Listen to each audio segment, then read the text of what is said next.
Welcome, everybody, to another little snippet from our ACR 2020. Such snippet. I did say snippet. Tiffany, myself, and Patrice are actively attending ACR right now, and we're taking little bits of time to debrief with you guys a little bit, just in little, quick little videos, so you can learn different topics that we've been learning. Patrice, do you want to introduce this one? Well, the title was, and this was ARP keynote lecture, and the title is Empowering Patients to Make an Impact on Future of Healthcare. And it is by a young woman named Jenn Horonjeff. And I forget the name. Her group is Savvy. Yes. SAVVY. Yes. Yep, it's a patient-owned healthcare co-op.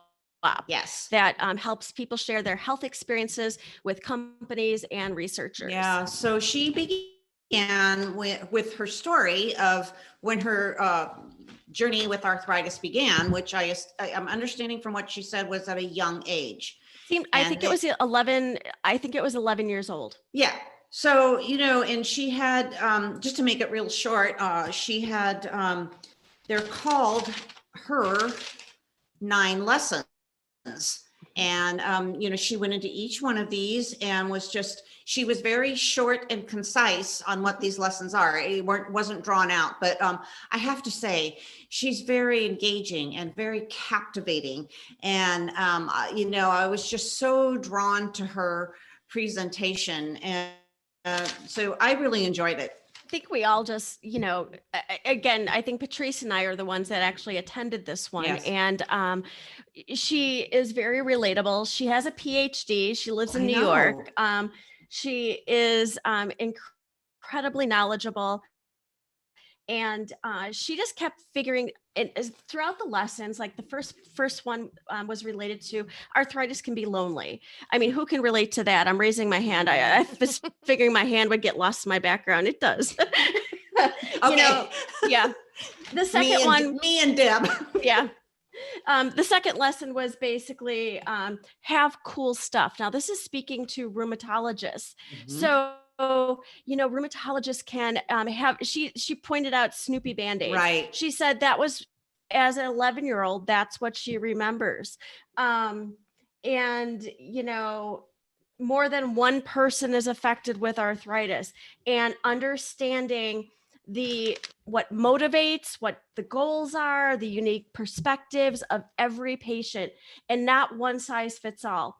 That just spoke to me because it's absolutely true. Shared decision making. She talked about that. Understanding the patient priorities. Before we move forward, she said, hold on. Before we move forward, can we explain really quick what shared decision making is so people are aware who are listening?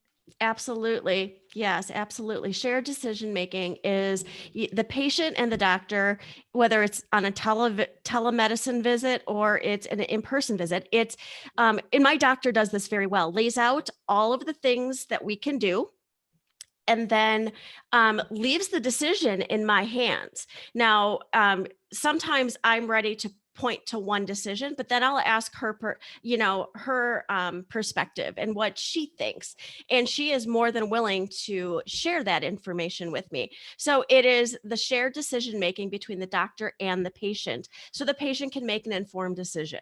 Thank you. And the reason I wanted Deb to spell that out is because we talked a lot about that. And when we go to EULAR, it was everywhere. Absolutely. It was when we're talking about themes, that was a theme. And big time. it's coming up a little bit here, but we want to make sure if there's anything too that we're learning and we know is important for you all to learn, that we ensure that we're all speaking the same language and what it is that we're talking about, and then how we can Thank you for doing that. Yeah, we can continue to relate it, because you're going to hear that coming up a lot. So we'll make sure that we explain what that is when we do future recordings as well. Sorry, go ahead.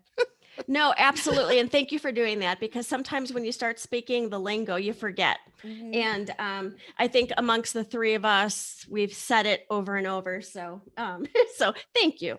You got it. The other thing she College did, teacher in me coming out. I can't help it. I love it. The one thing she did mention was the first time she actually got to be around other kids, and it was at a JA camp. Yes. And she definitely talked about the power of being around, people like you. And, I was diagnosed at 13 and never was around people like me until I was in my 30s, and I'm 51 now. So it was an incredibly powerful time for me. And I think that's when I started, really using my dietetics and biology degrees and started giving back because, I found my passion. And she also mentioned that her parents weren't ready for the other support. Oh, So, yeah. yeah, she talked about that. So she said that, doctors need to make sure that they keep revisiting ideas and points, because the patient or the parent may not be ready to hear that or be ready to learn more about that topic. So that was hugely powerful as well. Do you want to pick up, Patrice? I don't want to kind of take the whole thing, but yeah. And going back to what you just said, she said her mom was scared because back Yes. then it was the gold shots. Yep, I And had them. Yep. She also said that, this was when they went to that JA camp. 1984, Mhm. she said. So think back. And she said that her mom was looking at children in wheelchairs. So, as a parent, I could totally relate to that. She also said, I can't find it in my notes, but she was diagnosed early, 11, I think you Yep, I said. think so. And so she was saying that, she adapted to living with these diseases, whereas it's very different from somebody who has onset later in life. Mhm. I was 54 when I had onset. So I had a whole before, well, I've had OA, but it's just kind of one of those for me. It's just, I've just lived with it for so long. I just, deal with it. But when the RA came along 11 years ago, I had a full life. I was riding Grand Prix show jumping horses. I lived in the country at 5 acres. I was chopping wood and, Oh my chasing off. gosh. Tell me there are pictures of you chopping wood.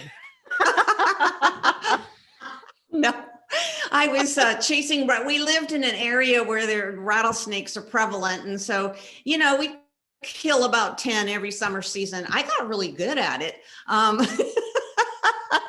love it. That's a story for another day. Wow, the hidden talents of our team.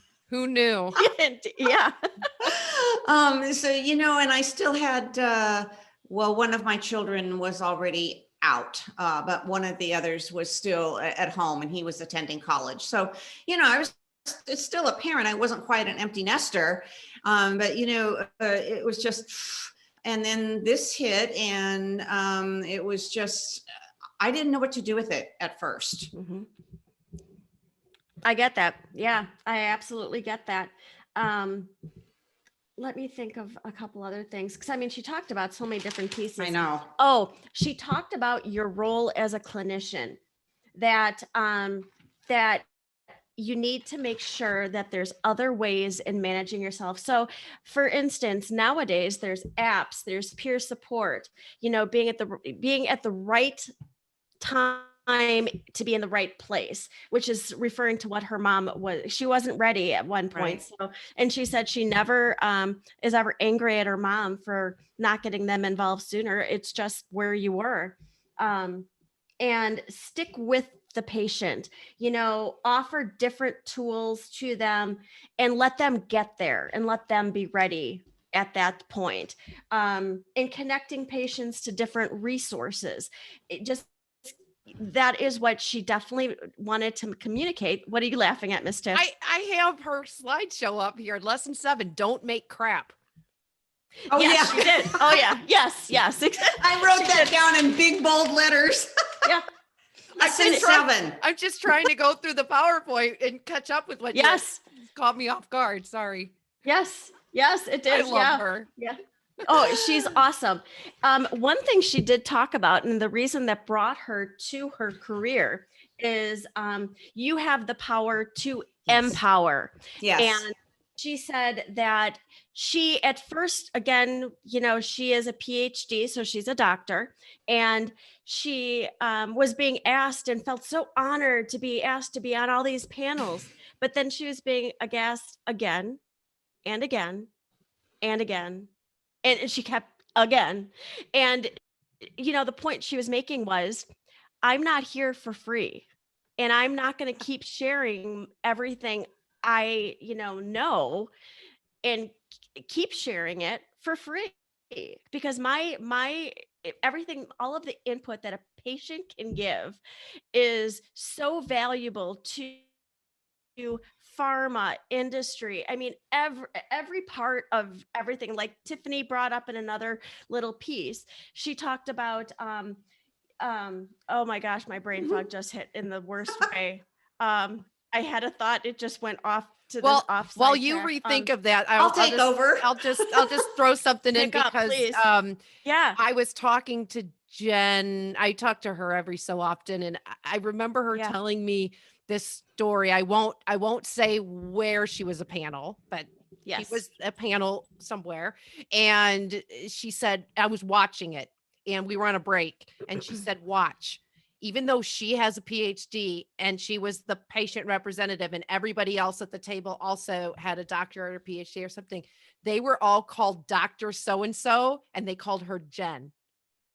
Of course she was. Yeah. And she's like, Wow. watch, So disrespectful. even though I'm a doctor, watch. And I, as soon as she said it, of course, I caught it immediately. But when we got off a break, but I just wanted to point that out too, because you were saying about the getting paid part. But yeah, it is. I think that's what Tiffany talked about before. She talked about it in a different piece, but it was the fact that, we have so much to share. And again, we weren't asked to be part of, what, I forget what it was specifically what we were talking about. ACR. But we weren't.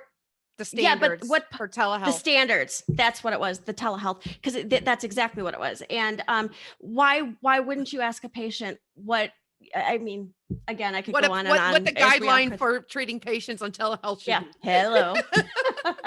I know. So that's what she found. And she said, what her degree was in and what her passion led her to was just so meaningful. And it's just, that's her way of giving back. And that's where her Stabby was created. The brainstorm of it is because patients have value, and, pharma needs to know all this information. And again, why should we be, again, transportation, she talked about meals, the flights to get there to speak, babysitters, she talked about all these different things that, parents would need to be able to share their opinions. I mean, she said it was just so eye-opening that at first she thought it was so much of an honor, but then after it was kind of like, okay, there's a point of taking advantage. That's really funny. I was just in a panel last week, and I was asked to tell the history of patient involvement in rheumatology research because of our action council, and we're creating a pathway, and so the pathway to track how this went. And I said it was funny because in 2009 is when social media, Facebook in particular, really picked up. And it also is kind of how we all exploded and became a nonprofit in the first place, because we all found each other. But the point is that even though cancer and other diseases were already collaborating with patients, it was new to rheumatology, and the pharmaceutical companies did not have patient engagement departments like they do today. That only started around 2000, 2015-ish, a little bit. Or it forced the hand. A couple years before that, really, but pretty much everybody had one by 2015. But the point is that they would call, they would find us on social media. So we get these messages, and can I bother you for a moment of your time? And that's how I phrase it, even on the pathway, because that's kind of how it worked. And you are so excited to be able to share your story and get it out there.